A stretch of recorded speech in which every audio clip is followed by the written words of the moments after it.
Los primeros negros traídos a la española fueron llamados ladinos porque eran negros españolizados quienes habían vivido algún tiempo en España o porque habían nacido en poder de cristianos.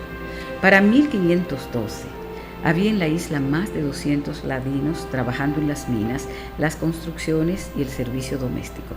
Sin embargo, sería a partir de 1518 cuando empezó la entrada masiva de negros traídos directamente de las costas occidentales africanas y que fueron denominados bozales en una cantidad cercana originalmente a los 4.000 esclavos y esclavas. Había varias maneras de conseguir esclavos en esa costa occidental. Una de ellas era mediante compra que los traficantes de esclavos hacían a los jefes de las tribus o de las etnias que residían en esa zona. No hay que olvidar que en África también existía la esclavitud. En las guerras intertribales, los prisioneros eran transformados en esclavos, eran convertidos en esclavos. Aunque la esclavitud, ese tipo de esclavitud era muy distinta a la que ocurrió y a la que tuvo lugar aquí en América.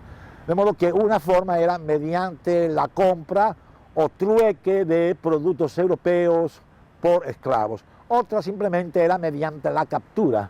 En racias se adentraban en territorio y capturaban a los esclavos, a los negros que encontraban aislados o en pequeños grupos, los capturaban y los llevaban a la factoría y ahí los tenían, ahí los encerraban en calabozos hasta que reunían una cantidad determinada de esclavos, 200, 300, 400, los introducían en las bodegas en unas posiciones determinadas, los aerojaban, los encadenaban y los colocaban extendidos en el suelo, agachados, acuclillados en una posición determinada para que cupiera la mayor cantidad posible, porque los barcos no eran muy grandes.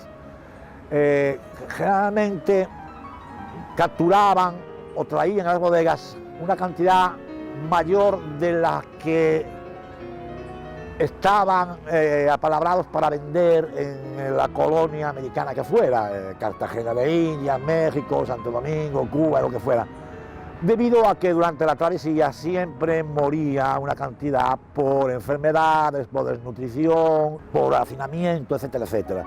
El tráfico de negros se realizaba de dos maneras, una por la vía legal y la otra por la vía del contrabando. La forma legal consistía en licencias o permisos otorgados por el rey de España a particulares para la importación de una determinada cantidad de esclavos cada tiempo. Las licencias, dadas a razón de 2 monedas de oro por cada esclavo importado, fueron una fuente de ganancias para la corona española. Pero muy pronto surgió el tráfico ilegal de negros, iniciado por los portugueses, quienes evadían así el pago de elevados impuestos. Entraban más negros por la vía del contrabando que por la vía legal. Una vez llegamos a los puertos de América, las autoridades los chequeaban el cargamento a ver si venía la cantidad que estaba establecida en el contrato, porque no debemos olvidar que el tráfico no era una actividad libre. El tráfico tenía que contar con la anuencia de la corona española a través de la llamada Casa de Contratación de Sevilla, que era el organismo que dirigía todas las actividades comerciales entre América y España. Entonces, estos traficantes de esclavos tenían que lograr un contrato con la Casa de Contratación. Tenían que pagar una suma por cada esclavo que iban a vender en América.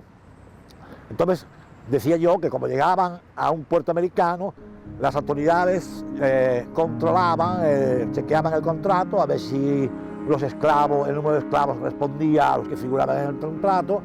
Los médicos los revisaban a los esclavos para curar a los que estaban enfermos, los alimentaban, los cebaban, ¿no? Como si fuesen, desgraciadamente, como si fuesen puercos, para que tuviesen el peso adecuado, porque la compra de un esclavo requería, o sea, los compradores de esclavos requerían que el esclavo tuviese un peso determinado y una estatura determinada, aparte de que ellos tenían sus preferencias por determinadas etnias.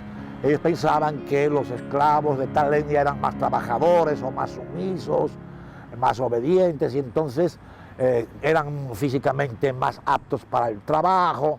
Les miraban la dentadura, miraban a ver si estaban mutilados, si les faltaba un brazo, si les faltaba una pierna, una oreja, porque la mutilación suponía que el esclavo valía menos del precio fijado en el mercado, ¿verdad? Y una vez que hecha toda esta revisión, entonces se ponían en pública subasta.